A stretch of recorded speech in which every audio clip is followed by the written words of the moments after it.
Greetings, one and all, once again, back to Exploring Arda, a Tolkien-centered podcast where I am your host, Jackson, and I go through a bunch of Tolkien's works other than Lord of the Rings and The Hobbit. So I am back in the swing of things. I mean, besides me being, just not pronouncing words correctly, or just having, like, mush mouth, as I've heard before. Not the best for, narrating stories, but I do it anyway because it's a fun hobby. So that's pretty much what exploring Arda is all about. Me not being able to read something every now and then and fumbling over words, but also enjoying stories like The Children of Húrin. Our current story that we're, steadily making progress through. Had a bit of a gap between readings and whatnot, but we're back at it again. So, I'm happy to be back again. I appreciate all of the support that I've gotten throughout, the past year and the past months, and hopefully you guys will be sticking around for plenty more stories to come, because there are, as you can see behind me, plenty of stories to cover. So, hopefully, my plan is to obviously finish this story by early next year, because I do have other projects and whatnot, things that I'm doing. But, early next year, hopefully January, February-ish time. So we won't be finishing it this year, but it will be making some good headway into it. So, just make sure to check out my channel for support. I would greatly appreciate it. So, yes, we are, like last time, actually, we will be reading 2 chapters. So we'll be reading chapters 10 and 11 to have some good progress, I guess, out of the way and whatnot. So it'll be another longer episode for you guys. So I think we should just get right into it. From where we left off last time with the death of Beleg is that Túrin accidentally slays Beleg. Basically, best friends for a long time, and Túrin accidentally slays Beleg as Túrin was captured from the Orcs hold on. The Orcs are trying to bring Túrin to Morgoth, and along the way, Beleg ends up rescuing Túrin, but during the middle of the night, and Túrin accidentally mistakes him for one of his Orc captors. Beleg is slayed. One of the elves that Beleg meets is Gwindor, and so Gwindor is with Túrin now, and he brings him to Nargathrond after his mourning and his very depressive state that he's in right now. And that's kind of like where the story leaves us off with Chapter 10, Túrin in Nargathrond. So here we go. At first his own people did not know Gwindor, who went out young and strong, there you go, and returned now seeming as one of the aged among mortal men, because of his torments and his labors, and now also he was maimed. But Finduilas, daughter of Orodreth the king, knew him and welcomed him, for she had loved him, and indeed they were betrothed, before the Nerniath, and so greatly did Gwindor love her beauty that he named her Feilivrin, which is the sheen of the sun upon the pools of Ivrin. Thus Gwindor came home, and for his sake Túrin was admitted with him, for Gwindor said that he was a valiant man, dear friend of Beleg Cuthalion of Doriath. But when Gwindor would tell his name, Túrin checked him, saying, I am Agarwain, the son of Umarth, which is the blood-stained son of ill fate, a hunter in the woods. But though the elves guessed that he took these names because of the slaying of his friend, not knowing other reasons, they questioned him no more. The sword Anglicel was forged anew for him by the cunning smiths of Nargathrond, and though ever black its edges shone with pale fire. Then Túrin Túrin himself, there you go, became known in Nargathrond as Mormegel, the Black Sword, for the rumor of his deeds with that weapon, for he named the sword Gurthang, Iron of Death. Because of his prowess and his skill in warfare with Orcs, Túrin found favor with Orodreth, and was admitted to his council. Now Túrin had no liking for the manner of fighting of the Elves of Nargathrond, of ambush and stealth and secret arrow, and he urged that it be abandoned, and that they should use their strength to attack the servants of the enemy, to open battle and pursuit. But Gwindor spoke ever against Túrin in this matter in the council of the king, saying that he had been in Angband and had a glimpse of the power of Morgoth, and had some inkling of his designs. Petty victories will prove profitless at the last. At the last, yeah, he said. For thus Morgoth learns where the boldest of his enemies are to be found, and gathers strength great enough to destroy them. All the might of the elves in Edain united sufficed only to contain him, and to gain the peace of a siege, long indeed, but only so long as Morgoth bided his time before he broke the leaguer, and never again can such a union be made. Only in secrecy lies hope of survival until the Valar come. And actually, before we go further into the story, we got another painting here. If I kind of get close without the glare, which is annoying to kind of deal with, but this is pretty much the elves forging Gurthang in Nargathrond, which is a very cool painting. I like it. A lot of silvers, browns, and like a little bit of gold. Really, really cool mixing. So if you have this version of Children of Húrin, part of the illustrated edition, very, very cool. I love it. Onward with the continuing the story here. The Valar, said Túrin, they have forsaken you, and they hold men in scorn. What use to look westward across the endless sea to a dying sunset in the west? There is but one Valar with whom we have to do, and that is Morgoth. And if in the end we cannot overcome him, at least we can hurt him and hinder him. For victory is victory, however small, nor is its worth only from what follows from it. But it is expedient also. Secrecy is not finally possible. Arms are the only wall against Morgoth. If you do nothing to halt him, all Beleriand will fall under his shadow before many years are past, and then one by one he will smoke you out of your earths. And what then? A pitiable remnant will fly south and west to cower on the shores of the sea, caught between Morgoth and Ossë. Better then to win a time of glory, though it be short-lived, for the end will be no worse. You speak of secrecy, and say that therein lies the only hope.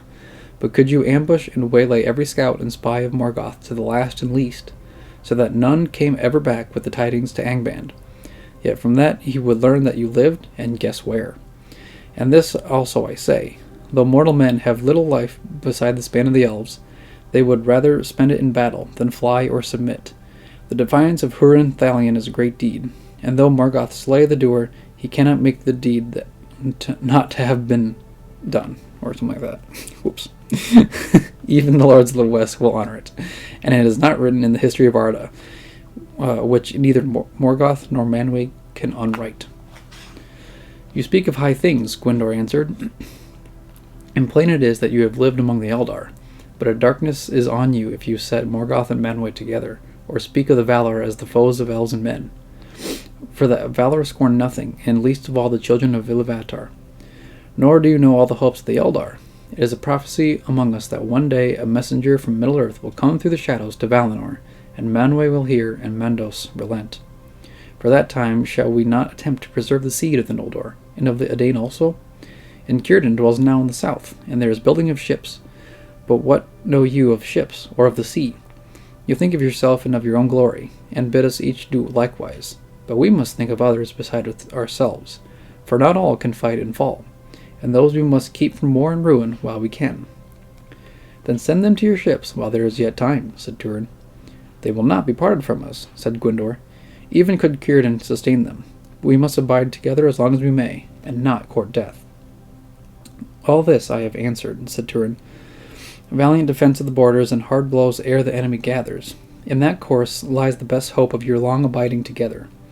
And to those that you speak of love, such skulkers in the woods, hunting strays like a wolf, better than one who puts on his helm and figured shield, and drives away the foe, be they greater than all his host?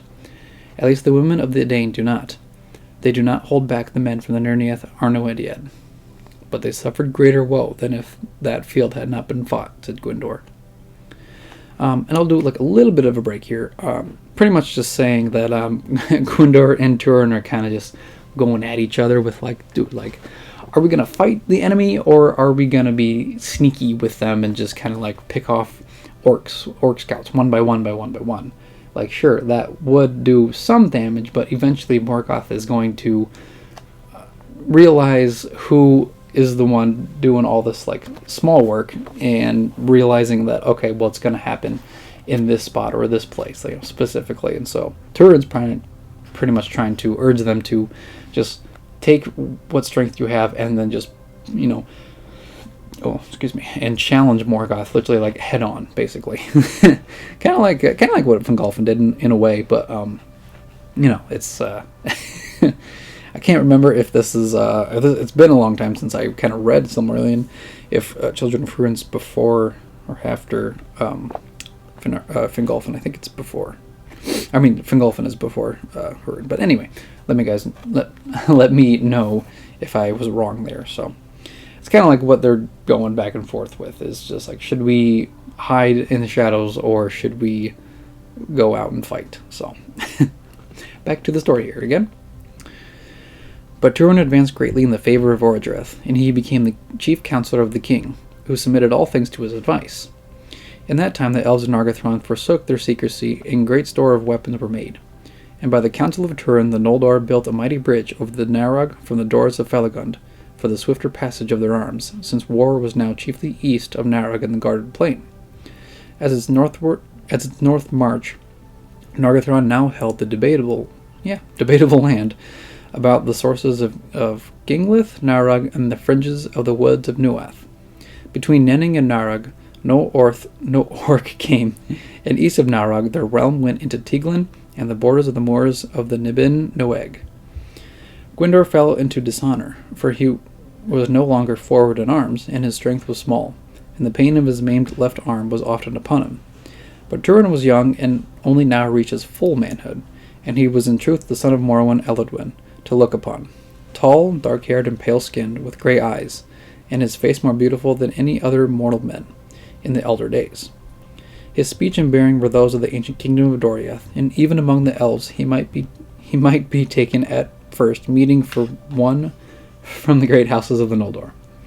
So valiant was Túrin, and so exceedingly skilled in arms, especially with sword and shield, that the elves said that he could not be slain, save by mischance or an evil arrow from afar. Therefore they gave him dwarf mail to guard him, and in a grim mood he found in the armories a dwarf mask all gilded, and he put it on before battle, and his enemies fled before his face.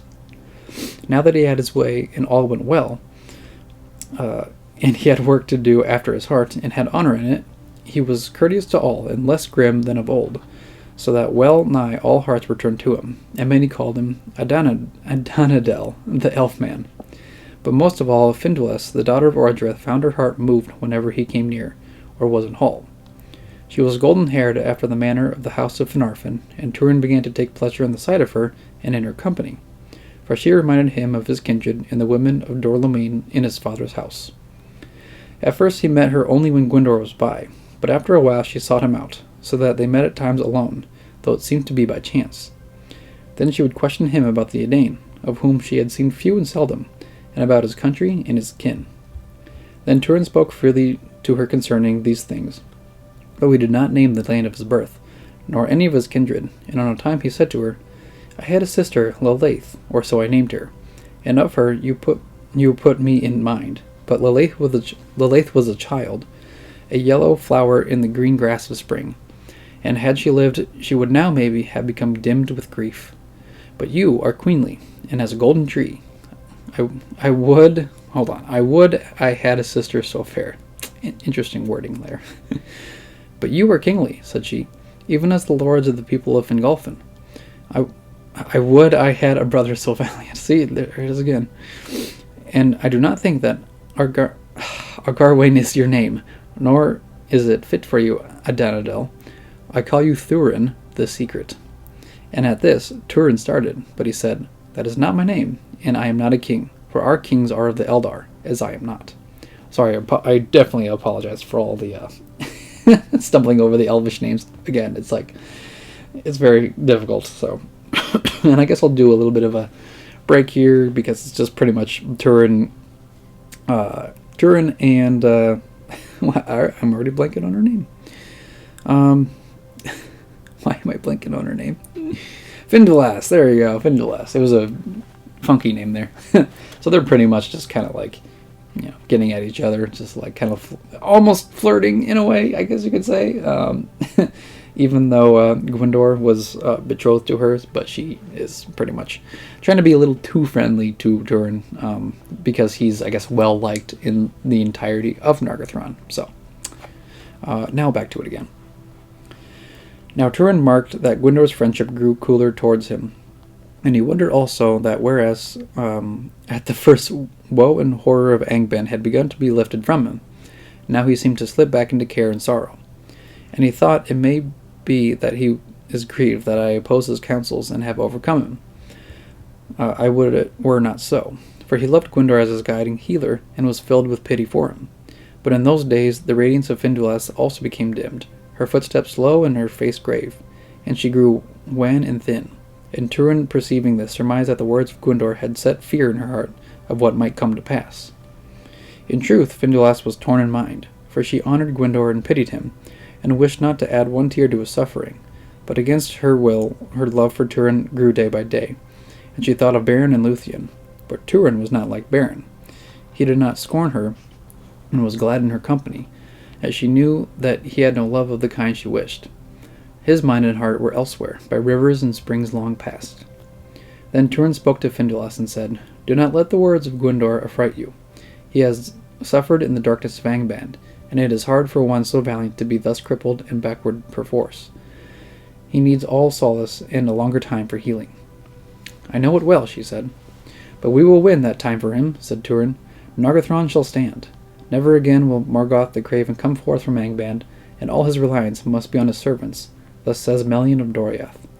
They are the fingers of his hands, and we will smite them and cut them off, till he draws back his claws. Nargathrond shall stand." "Perhaps," said she, "it shall stand if you can achieve it. But have a care, Túrin. My heart is heavy when you go out to battle, lest Nargathrond be bereaved."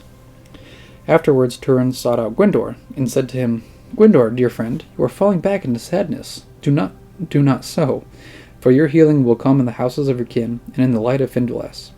Then Gwindor stared at Túrin, but he said nothing, and his face was clouded. "Why do you look upon me so?" said Túrin. "Often your gaze have gazed at me strangely of late. How have I grieved you? I have opposed your counsels, but a man must speak as he sees, nor hide the truth that he believes, for any private cause. I would that we were in one mind, for to you I owe a great debt, and I shall not forget it." "Will you not?" said Gwindor. "None the less, your deeds and your counsels have changed my home and my kin. Your shadow lies upon them. Why should I be glad, who have lost all to you?" Túrin did not understand these words, and did but guess that Gwindor begrudged him his place in the heart and counsels of the king. But Gwindor, when Túrin was gone, sat alone in dark thought, and he cursed Morgoth, who could thus pursue his enemies with woe, whithersoever they might run. "And now at last," he said, "I believe the rumor of Angband that Morgoth has cursed Húrin and all his kin." And going to Finduilas, he said to her, "A sadness and doubt is upon you, and too often now I miss you, and begin to guess that you are avoiding me. Since you tell me not the cause, I must guess. Daughter of the house of Finarfin, let no grief lie between us, for though Morgoth has laid my life in ruin, you still I love. But go whither love leads you, for I am become unfit to wed you, and neither my prowess nor my counsel have any honor more." Then Finduilas wept. "Weep not yet," said Gwindor, "but beware lest you have cause. Not fitting is it that the elder children of Iluvatar should wed the younger, nor is it wise, for they are brief and soon pass, and to leave us in widowhood while the world lasts. Neither will fate suffer it, unless it be once or twice only, for some high cause of doom that we do not perceive. But this man is not barren, even if he be both as fair and as brave. A doom lies on him, a dark doom. Enter not into it, and if you will, your love shall betray you to bitterness and death. For hearken to me, though he be indeed a Garwain, son of Umarth, his right name is Túrin, son of Húrin, whom Morgoth holds in Angband, and has cursed all his kin. Doubt not the power of Morgoth Boglir. Is it not written in me?" Then Finduilas rose, and queenly indeed she looked. "Your eyes are dimmed, Gwindor," she said. "You do not see or understand what has here come to pass. Must I now be put to double shame to reveal the truth to you? For For I love you, Gwindor, and I am ashamed that I love you not more, but have taken a love even greater, from which I cannot escape. I did not seek it, and long I put it aside. But if I have pity for your hearts, have pity on mine. Túrin loves me not, nor will. You say this, said Gwindor, to take the blame from him whom you love. Why does he seek you out, and sit long with you, and come ever more glad away? Because he also needs solace, said Finduilas, and is bereaved of his kin. You both have your needs, but what of Finduilas? Now is it not enough that I must confess myself to you unloved, but that you should say that I speak so to deceive? Nay, a woman is not easily deceived in such a case, said Gwindor, nor will you find many who will deny that they are loved, if that is true. If any of us three be faithless, it is I, but not in will. But what of your doom and rumors of Angband? What of death and destruction?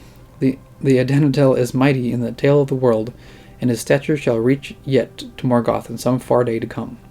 He is proud, said Gwindor. But also he is merciful, said Finduilas. He is not yet awake, but still pity can pierce his heart, and he will never deny it. Pity maybe shall be ever the only entry. But he does not pity me. He holds me in awe, as were I both his mother and a queen. Maybe Finduilas spoke truly, seeing with the keen eyes of the Eldar. And now Túrin, not knowing what had passed between Gwindor and Finduilas, was ever gentler towards her as she seemed more sad. But on a time Finduilas said to him, Túrin Adenitel, why do you hide your name from me? Had I known who you were, I should not have honored you less, but I should better have understood your grief. What do you mean? He said. Whom do you make me? Túrin, son of Húrin Thalion, captain of the north. And I'll do a little bit of a break, even though it's kind of simple enough to kind of like understand, is that Finduilas is torn between choosing either Gwindor or Túrin. Because of, well, pretty much what I've already said before, is that everybody is really... everybody enjoys Túrin around Nargathrond, even though he has like multiple names for himself. But eventually Gwindor really tells Finduilas his true name, and she's like, oh, okay. But it's not like a huge thing for her to know his real name. She just wonders why Túrin didn't tell her in the first place. So that's kind of like all it is right now. So she's torn between the two guys. So back to the story here.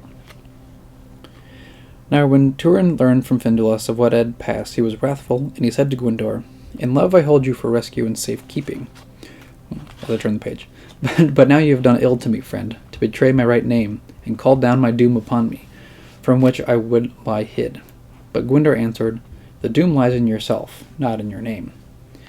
In that time of respite and hope, when because of the deeds of Mormegel, the power of Morgoth was stemmed west of Sirion, and all the woods had peace, Morwen fled at last from Dorlamine with Nienor, her daughter, and adventured the long journey to Thingol's halls. There new grief awaited her, for she found Túrin gone, and to Doriath there had come no tidings since the dragon helm had vanished from the lands west of Sirion. But Morwen remained in Doriath with Nienor as guests of Thingol and Melian, and were treated with honor. And I forgot, that's literally the end of the chapter. Pretty much just, yeah, literally just saying Melian, mother of Túrin, and she takes Nienor, her daughter, over to Doriath. But unfortunately, she learns that Túrin is not there. Túrin is elsewhere and everywhere else in between because he likes to travel with his host of men. So that's kind of like the end of the chapter there. A lot of like strife, internal strife, that really seems to like break people apart. And I feel like that's with like a lot of stuff anyway. Just like personally speaking, like if you have like a lot of bad ties or bad bonds with somebody, it's like it always causes tension. So this is kind of like what happens between Túrin and Gwindor. Even though Gwindor saves him, Túrin says this to him multiple times. He's like, yeah, look, I'm grateful, but I mean he wasn't, I guess Túrin wasn't the first one to like approach Finduilas. So for Túrin, it's very unlucky for him to be in this sticky situation, pretty much. So we're actually going to go straight into the next chapter, chapter 11, the fall of Nargathrond, even though Túrin was saying, oh, Nargathrond's going to stand, and here we are, chapter 11, fall of Nargathrond. So, off we go into the story again. When 5 years had passed since Túrin came to Nargathrond in the spring of that year, there came 2 elves, and they named themselves Gelmir and Arminas, of the people of Finarfin, and they said that they had an errand to the Lord of Nargathrond. Túrin now commanded all the forces of Nargathrond, and ruled all matters of war. Indeed, he had become stern and proud, and would order all things as he wished or thought good. They were brought therefore before Túrin, but Gelmir said, It is to Orodreth, Finarfin's son, that we should speak. And when Orodreth came, Gelmir said to him, Lord, we were of we were of Angrod's people, and we have wandered far since the Nerniath, but of late we have dealt among Círdan's following by the mouth of Cirion. And on a day he called us, and bade us go to you, for Ulmo himself, the Lord of Waters, had appeared to him, and warned him of great peril that draws near to Nargathrond. But Orodreth was wary, and he answered, Why then do you come hither out of the north? Or perhaps you have other errands also? Then Arminas said, Yes, Lord. Ever since the Nerniath I have sought for the hidden kingdom of Turgon, and I have found it not. And in this search I fear now that I have delayed your errand hither overlong. For Círdan sent us along the coast by ship, for secrecy and speed, and we were put ashore in Drengist. But among the sea folk there were some that came south in past years as messengers from Turgon, and it seemed to me that their guarded speech that maybe Turgon dwells still in the north, and out in the south, is most belief. But we have found neither sign nor rumor of what we sought. Why do you seek Turgon? Said Orodreth. Because it is said that his kingdom shall stand longest against Morgoth, answered Arminas. And these words seemed to Orodreth ill-omened, and he was displeased. Then tarry not in Nargathrond, said he, for here you will hear no news of Turgon, and I need none to teach me that Nargathrond stands in peril. Be not angered, Lord, said Gelmir, if we answer your questions with truth, and our wandering from the straight path hither has not been fruitless, for we have passed beyond the reach of your furthest scouts. We have traversed Dorlamine and all the lands under the eaves of arid Wethrin, and we have explored the pass of Cirion, spying out the ways of the enemy. There is a great gathering of orcs and evil creatures in those regions, and a host is mustering about Sauron's Isle. I know it, said Túrin. Your news is stale. If the message of Círdan was to any purpose, it should have come sooner. At least, Lord, you shall hear the message now, said Gelmir to Orodreth. Hear then the words of the Lord of Waters. Thus he spoke to Círdan. The evil of the north has defiled the springs of Cirion, and my power withdraws from the fingers of the flowing waters. But a worse thing is yet to come forth.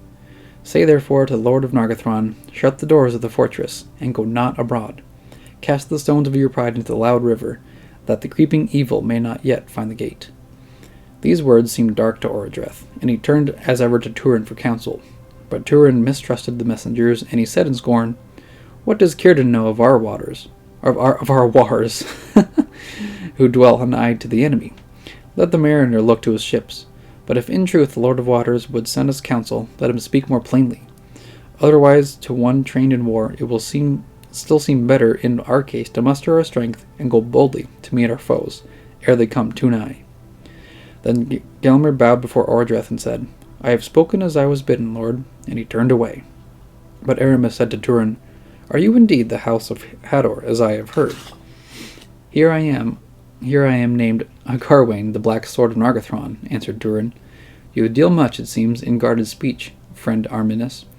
It is well that Turgon's secret is hid from you, or soon it would be heard in Angband. A man's name is his own, and should the son of Húrin learn that you have betrayed him when he would be hid, then may Morgoth take you and burn out your tongue. Whew. All right.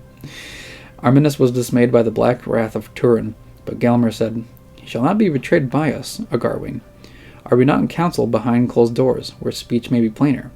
And Arminas, I deem, questioned you, since it is known to all that dwell by the sea that Ulmo has great love for the house of Hador, and some say that Húrin and Húr, his brother, came once into the hidden realm.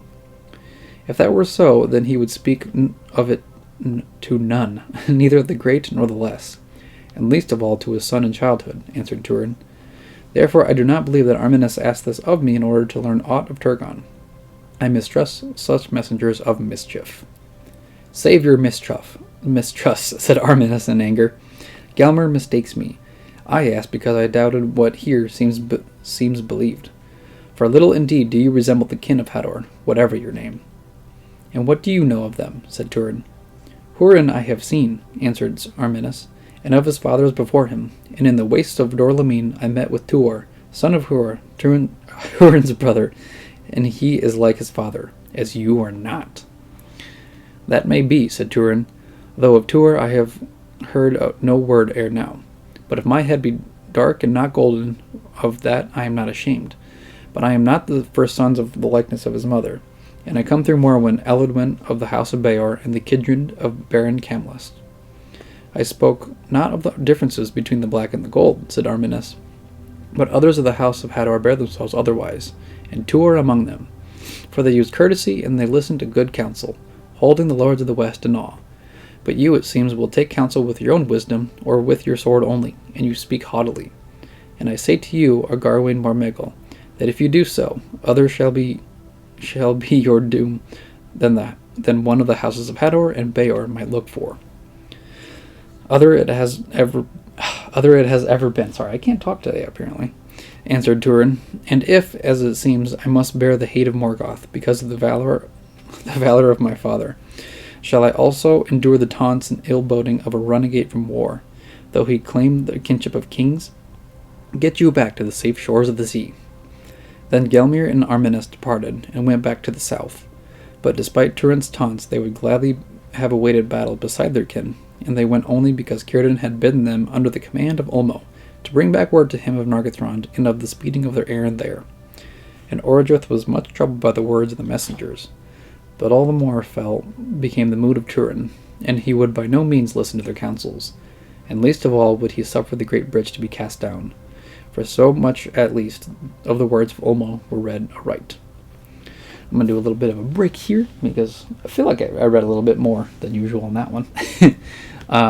So yeah, obviously, as it's seen, Círdan is sending off some messengers because he got an actual message from Ulmo, one of the pretty much very, very, very few Valars that really kind of do anything, I guess, in the Silmarillion.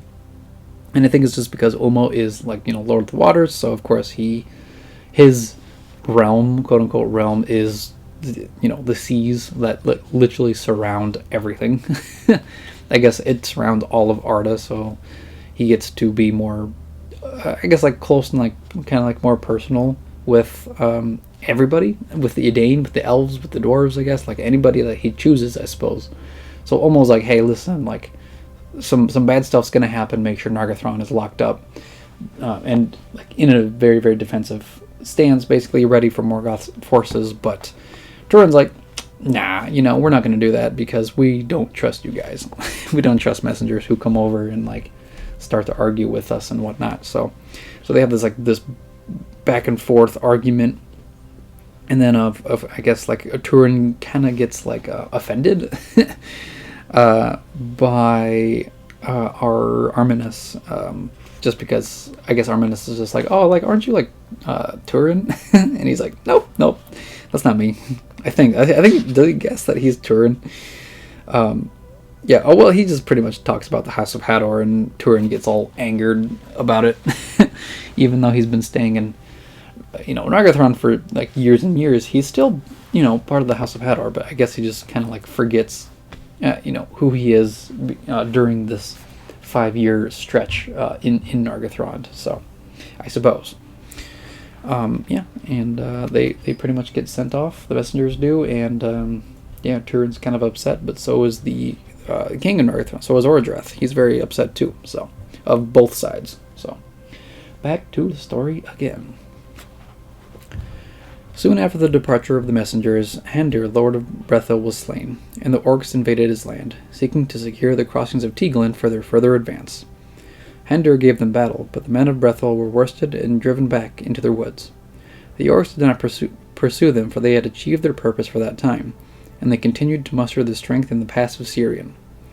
In the autumn of that year, biding his hour, Morgoth loosed upon the people of Narog the great host that he had long prepared, and Glaurung, the father of dragons, passed over Anfogolith, and came thence into the north vales of Sirion, and there did great evil. Under the shadows of Nargathrond, leading a great army of orcs in his train, he defiled the Ithil Ivrin, and thence he passed into the realm of Nargathrond, burning the Talith Dirnan, the guarded plain between Narog and Teglin. Then the warriors of Nargathrond went forth, and tall and terrible on that day looked Túrin, and the heart of the host was uplifted as he rode on the right hand of Orodreth. But greater far was the host of Morgoth than any scouts had told, and none but Túrin, defended by his dwarf mask, could withstand the approach of Glaurung. The elves were driven back and defeated on the field of Tumhalad. There you go. And there all the pride and host of Nargathrond withered away. Orodreth the king was slain in the forefront of the battle, and Gwindor, son of Gwilyn, was wounded to the death. But Túrin came to his aid, and all fled before him, and he bore Gwindor out of the rout, and escaping to a wood, there laid him on the grass. Then Gwindor said to Túrin, "Let bearing pay for my bearing, but ill-fated was mine, and vain is yours, for my body is marred beyond healing, and I must leave Middle-earth. And though I love you, son of Húrin, yet I rue the day that I took you from the Orcs. But for your prowess and your pride, still I should have love and life, and Nargathrond should yet stand a while. Now if you love me, leave me. Haste you to Nargathrond and save Finduilas. And this last I say to you, she alone stands between you and your doom. If you fail her, it shall not fail to find you. Farewell." Then Túrin sped back to Nargathrond, mustering such of the rout as he met with on the way. And the leaves fell from the trees in a great wind as they went, for the autumn was passing to a dire winter. But Glaurung and his host of orcs were there before him, because of his rescue of Gwindor, and they came suddenly, ere those that were left on guard were aware of what had befallen on the field of Tumhalad. In that day the bridge that Túrin had caused to be built over Narog proved an evil, for it was great and mightily made, and could not swiftly be destroyed. And thus the enemy came readily over the deep river, and Glaurung came in full fire against the doors of Felagund, and overthrew them, and passed within. And even as Túrin came up, the ghastly sack of Nargathrond as well nigh achieved. The orcs had slain or driven off all that remained in arms, and they were even then ransacking the great halls and chambers, plundering and destroying. But those of the women and maidens that were not burned or slain, they had herded on the terrace before the doors, as slaves to be taken to Angband. Upon this ruin and woe Túrin came, and nothing could withstand him, or would not, though he struck down all before him, and passed over the bridge, and hewed his way towards the captives. And now he stood alone, for the few that had followed him that fled into hiding. But in that moment Glaurung the fell issued from the gaping doors of Felagund, and lay behind, between Túrin and the bridge. Then suddenly he spoke by the evil spirit that was in him, saying, "Hail, son of Húrin, well met." Then Húrin sprang about and strode against him, and fire was in his eyes, and the edges of Girthing shone as with flame. But Glaurung withheld his blast, and opened wide his serpent eyes, and gazed upon Túrin. Without fear Túrin looked in those eyes as he raised up his sword, and straightway he fell under the dreadful spell of the dragon, and was as one turned to stone. Thus long they stood unmoving, silent before the great doors of Felagund. Then Glaurung spoke again, taunting Túrin. "Evil have been all your ways, son of Túrin," said he. "Thankless fosterling, outlaw, slayer of your friend, thief of love, usurper of Nargathrond, captain foolhardy, and the deserter of your own kin. As thralls your mother and your sister live in Dorlamine, in misery and want. You are arrayed as a prince, but they go in rags. For you they yearn, but you care not for that. Glad may your father be to learn that he has such a son, as learn he shall." And Túrin, being under the spell of Glaurung, hearkened to his words, and he saw himself in a mirror misshapen by malice, and he loathed what he saw.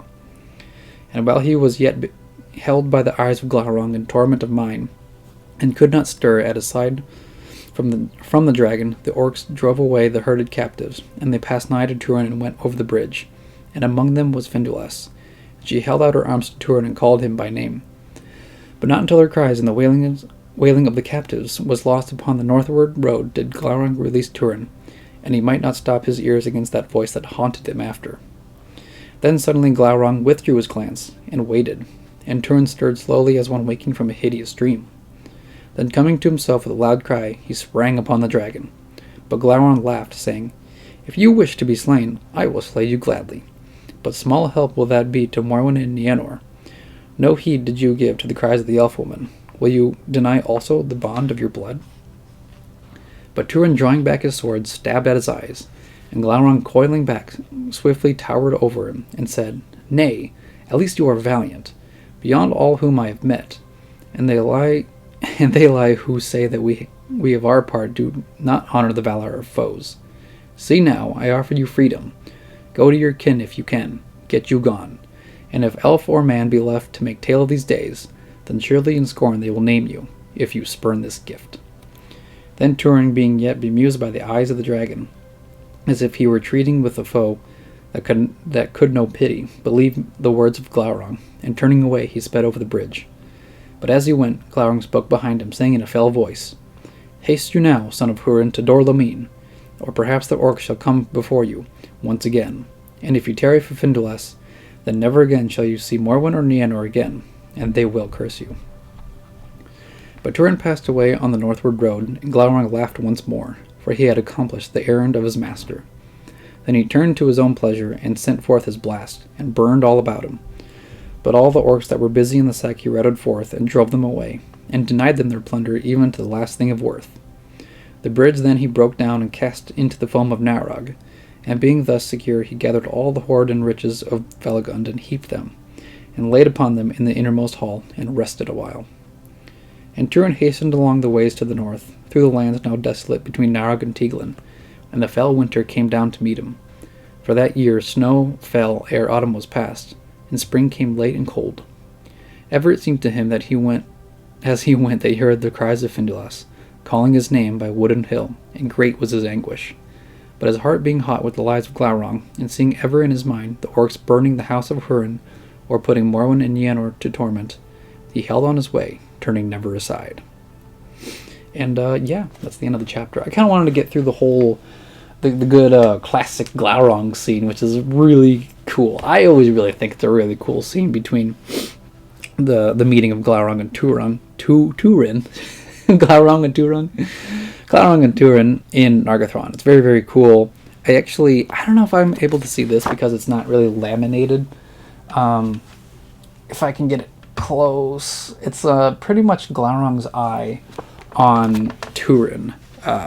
I forgot how cool it was that Glaurung has this evil enchanted spell that pretty much freezes Túrin and has this overwhelming sense of kind of persuasion in a way, persuasion and like a little bit of deception, that he's literally speaking to Túrin of his worst fears. And at the same time, and during this whole process, the Orcs are like literally just like walking by with like all like the captives and the treasures, and everything's being burned and destroyed. And so like for him, that's like probably his worst nightmare, is realizing that not only is the people that he's been spending years with, living and becoming friends with, especially if that's like elf friends, they're all being taken away, slain, and the whole place is being destroyed, even after he said Nargathrond's going to stand.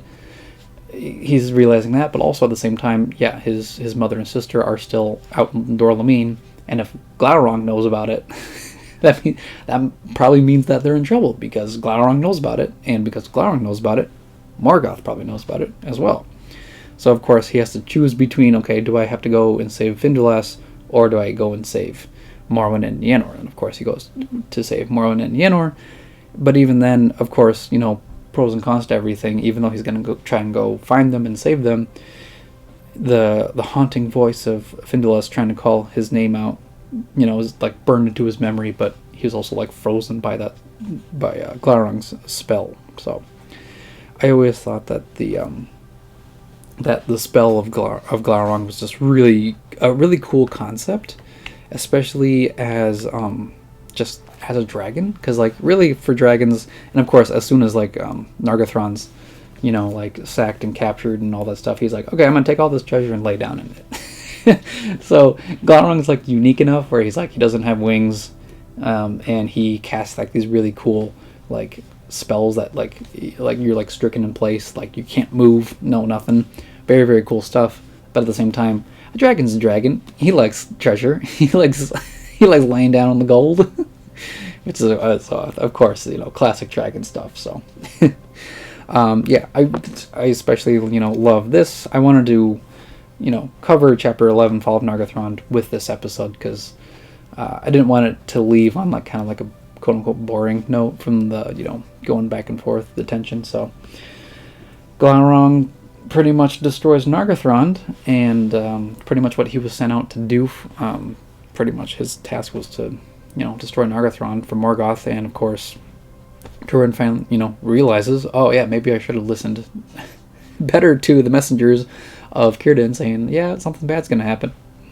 So yeah, even worse things start to happen, and it just piles and piles. So we're making good progress on the story, which I'm pretty happy about, and hopefully you guys are still kind of going along with the story. Every now and then it kind of jumps here and there, but like for the most part, Children of Húrin is very straightforward story. So I enjoy it very much. I've read Silmarillion stuff a lot of times. I've read Children of Húrin a few times. It's always good to kind of come back to the stories of history of Middle Earth. So yeah, other than that, just be sure to check out my channel for some support if you guys like. I would really, really appreciate it. I'll try to do a little bit more narration, but like I said in my past episode, I think it was, trying to focus more on my own personal writing, and just kind of like taking like a step back, because I feel like I've been recording a lot over the past few months, and I kind of need to take a step back and just take a breather, especially around like holiday times. So for like the 5 or 6 people who are watching this, so still appreciate you guys, but just kind of letting you guys know. So yeah, with everything being said and out of the way, just stay tuned for another episode, and may the light of Elbereth be with you all. Farewell.